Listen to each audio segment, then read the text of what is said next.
Earlier at the beginning of this year, I made a video talking about the huge government job cuts where about 2 million workers were having their job at risk, and a lot of federal employees had buyout offers to just quit their job. Well, today we're going to talk about all sorts of different layoffs, job cuts, wage garnishments, all sorts of things that are affecting the overall job market right now.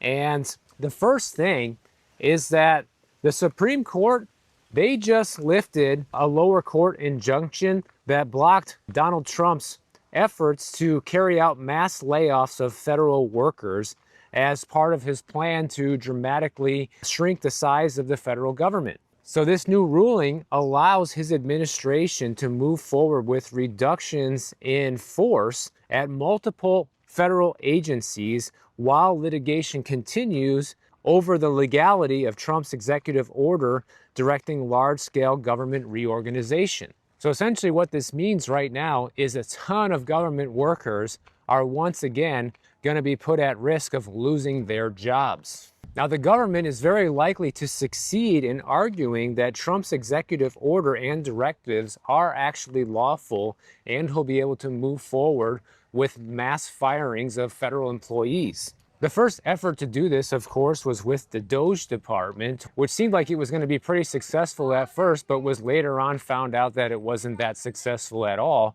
at actually cutting very much government spending.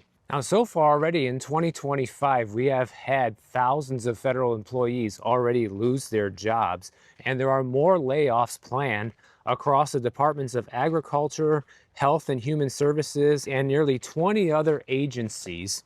And the layoffs are separate from the probationary worker terminations earlier this year, which have also prompted legal challenges. Right now, the labor unions are warning that critical services could be dismantled because of these layoffs. Hundreds of thousands of federal jobs might be lost, and the reorganizations risk violating Congress's mandates. So it certainly is going to be interesting moving forward to see if, in fact, the Trump administration is going to actually get rid of the hundreds of thousands, maybe even millions of federal employees that he originally said that he was going to get rid of when he first took office. Also, something else that happened over this past week is that UPS, the big package delivery company, well, they said on Thursday last week that they're going to be offering voluntary buyouts to its full-time U.S. drivers as part of its largest network reconfiguration in the company's history. This would essentially allow them to get rid of 20,000 jobs and close 73 facilities. I mean, these layoffs and these job cuts are getting serious, guys. 20,000 people. We thought last week it was a lot talking about Microsoft's layoff of 9,000. This is more than double that. And yeah, it's not a firing, it's not an outright layoff, but they're trying to buy out their employees and just get rid of them. But here's the problem.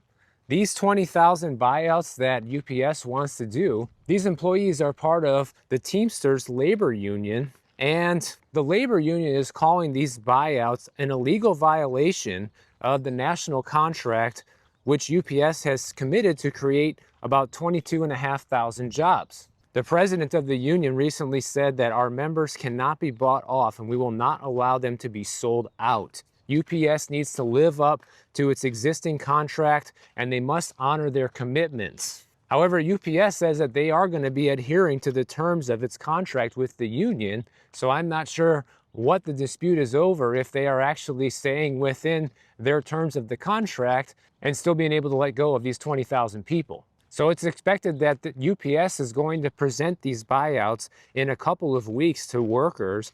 But one of the big problems is that if people take these buyouts, then essentially it's going to leave a lot of these drivers without quality health insurance if they retire under this program. So that's one of the big risks of taking these buyouts. And it doesn't say here either how much money they're going to be offering people for these buyouts. But according to the union, they say that the cash buyouts would be far less than what the rank and file Teamsters now earn and could continue to make over the life of their current 5-year agreement that was signed on August of 2023. So once again, you have a major corporation looking to cut its expenses by getting rid of people early. Yeah, we know we agreed to this, but if we offer you the buyout, then maybe you'll just go away.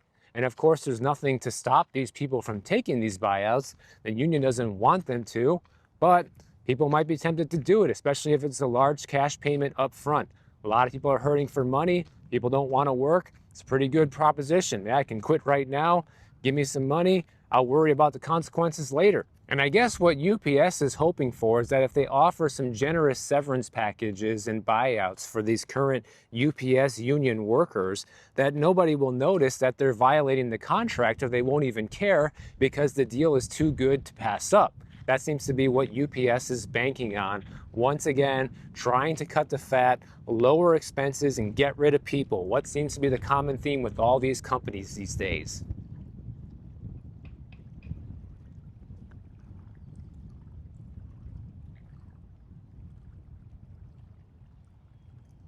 And a minute ago I mentioned Microsoft and its 9,000 layoffs that were announced last week. Well, here's the thing. Most of those 9,000 people that are being laid off are under Microsoft's Xbox division. It seems like Microsoft is pretty much giving up on the Xbox, and they're pretty much just going to concentrate on software moving forward. They don't seem to be able to compete with PlayStation and Nintendo in a meaningful way that they hope that they could. And you know what the Xbox executives are telling their employees who are losing their jobs right now? Don't worry about it. Just turn to the AI chatbots for comfort. Like what? They want people to use AI and the chatbots and basically start a relationship with these AI programs in order to help them feel better about losing their job and to help them feel more optimistic about getting a new job moving forward. Have you ever heard of something so insane? Because I have not until now. I did see on the news the other day that some people are actually falling in love with these AI chatbots and are having relationships with them to the point where they're thinking about leaving their partner because they would rather be with these AI chatbots, which is just so mentally ill in my opinion. But this is happening, guys. This is real. This is real stuff. Matt Turnbull, who's an executive at Xbox, said this: "I know these types of tools engender strong feelings in people, but I'd be remiss in not trying to offer the best advice I can under the circumstances. I've been experimenting with ways to use AI tools like ChatGPT or Copilot to help reduce emotional and cognitive load that comes with job loss." Like, what do you know about job loss? You're sitting there as a high up executive at Xbox. So who are you to tell people to use this to go get comfort for losing a job?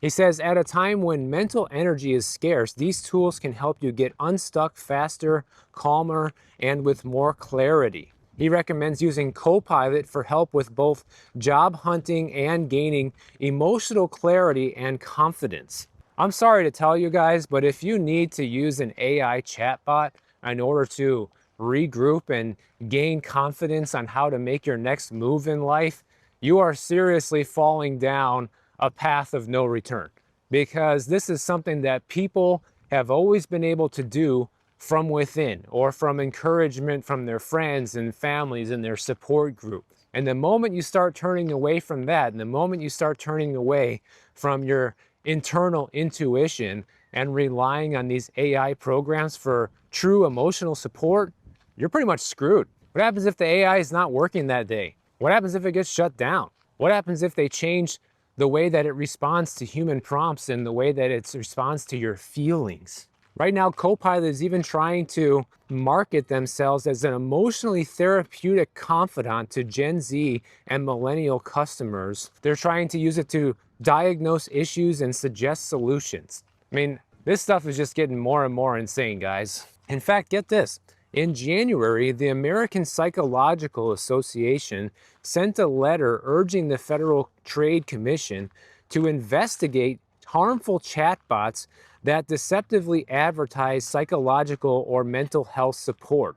The use of AI tools by therapists themselves, including agnetic AI recording and transcription tools and note takers, has prompted further concerns about digital privacy. So I don't know, guys, let me know what you think about this. Are you somebody who's going to be willing to turn to AI for emotional support or advice on how to get your next job? I don't know. This just sounds like total nonsense to me.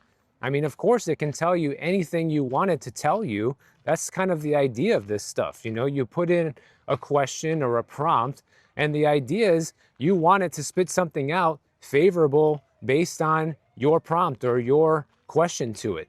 So it's not going to say something that's going to be totally negative and say, oh no, you lost that job, you're the worst person ever, and you should just quit now while you're ahead. It's never going to say anything like that. So this sounds like just another way of mental coddling to me without getting true support that you would actually get from another human being. So my advice would be to stay away from that kind of thing. Use it as a tool like it was meant to be used in the beginning, like helping with productivity, helping to summarize very long contracts, things like that, pointing out important parts of contracts, whatever. Another sector of the economy that is seeing some major problems right now are furniture retailers, because all retailers rely on predictable sales patterns for inventory and forecasting their financial futures, right? And some sales spikes are predictable, like when they have local events or sales or conventions. Other sales spikes are not predictable, like what we saw during the pandemic.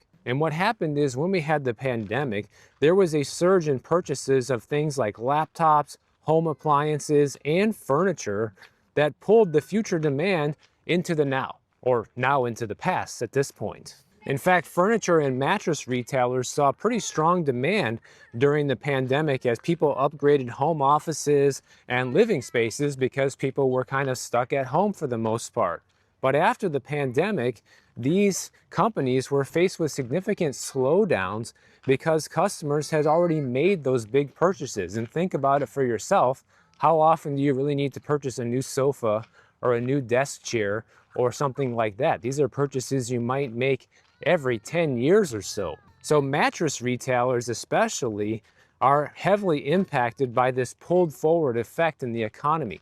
So now might actually be a really good time to go out and get a great deal on a mattress, as a lot of these mattress companies are suffering right now. And that's one of those things you buy even less frequently. American Mattress is one of those companies. They just filed for Chapter 11 bankruptcy on July 6th, and the company reported assets and liabilities each between $1 million and $10 million.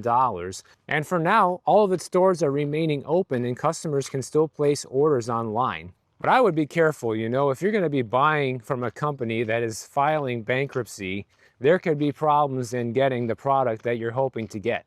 So I would be making sure before placing an order that they do in fact have the mattress in stock that you are looking to get, because if they don't, and all of a sudden you see abrupt closures of different warehouses or different stores, then you might never get that mattress, so there might be a huge delay. So just be careful if you're going to be doing business with a company like this that is on its way out the door. Winnebago, the manufacturer of RVs, also announced that their sales are down right now. Surprise, surprise. A lot of RV companies are struggling with sales and getting people to buy their product, because it's another one of those things that had pulled forward demand during the pandemic, because RV sales went through the roof. People had a lot of money back then, and there was a huge push for people to get out in the outdoors and away from others and, you know, spend time on the road, especially with remote work becoming a huge thing. Now it was possible to buy an RV and travel around the country and work from wherever you wanted to all of a sudden for a lot of people. But just like many other things, reality has now smashed everyone in the face, and people now realize that it's very expensive to own these RVs, and many people have been selling them at huge losses. People paid a lot of money for these RVs a few years ago. They're trying to resell them for half. If you're lucky, you're getting half of what you paid for just 2 or 3 years ago. And the RV companies themselves are having a hard time unloading the new ones. Surprise, surprise. The CEO of Winnebago just said that there's been a noticeable downshift in RV activity from both customers and dealers during the third quarter of 2024, and he expects these challenges to persist throughout the rest of the year. Net income, adjusted earnings, and net revenue all fell in the most recent quarterly reports for Winnebago, and its revenue declined 2.6%. So Winnebago is another company that, guess what they're going to be doing? Adjusting headcount, which means layoffs. They haven't announced a certain amount yet, but that is coming. That's what their plans are. They're going to be shifting production plans, and they're going to reevaluate organizational structure to streamline operations and eliminate redundancies. This is the same type of jargon that all these companies are using to reinforce the idea that they need to get rid of people and they need to do it fast because it's the only way that these companies are going to survive. So Winnebago is yet another company that is facing significant pressure from the macroeconomic challenges and the downward consumer sentiment. So they're going to have no choice but to pull back and let people go and probably lay people off as well as they slow down production at their facilities. And if you are somebody that does have a job still, you are lucky. But if you are a student loan borrower that has a job that hasn't been paying off your debt, you might not be so lucky because the wage garnishments are really starting to ramp up and get real as well. The payment pause has been over since September of 2023 when it comes to paying back student loans, and then people had one additional year to on-ramp with no penalty and start paying them back. Now fast forward to 2025, the Department of Education can now garnish wages, seize tax refunds, and withhold federal benefits. And around 5.3 million defaulted borrowers may now face garnishment notices moving forward. And this is a huge problem because about 20.5% of student loan borrowers are 90 plus days delinquent, guys. 20%. So some employers are actually stepping up to the plate to help their employees who are in this position right now. And what some employers are actually doing is they're actually contributing to retirement plans based on employees' student loan payments, which is kind of an incentive to make the payments because they'll have more money for retirement. But I think a lot of people would argue that we don't even care about that. We need more money right now, which is why they're not making the payments to begin with. They're also looking at doing something called paid time off exchanges, where employees can exchange unused paid time off for student loan payments. But there are some challenges with this, like legal and administrative challenges, and critics argue it encourages skipping rest and increases burnout. And also, in reality, who wants to use your vacation pay to pay back your student loan? So once again, not very appealing either. Employers are also looking at offering financial counseling services in order to help student borrowers optimize repayment strategies and navigate multiple loans and refinancing options. So they're hoping this will help reduce employee stress and help give some of these student borrowers financial education. Some employers are even looking at educational assistance programs where employers can contribute up to $5,250 per year per employee tax-free. This is historically used for tuition support, but they're looking to shift this over into being able to use this money to pay off student loans. So it'd essentially be like getting a raise. And if you actually were able to get this, an extra $5,000 a year from your employer that can go towards your student loan payments, I would say this would be the most helpful one of the bunch, because you're essentially getting a raise, but it's money that can only be used towards paying off your student loans. But one of the challenges with this, of course, is verifying the funds are used for debt payments without infringing on people's personal privacy.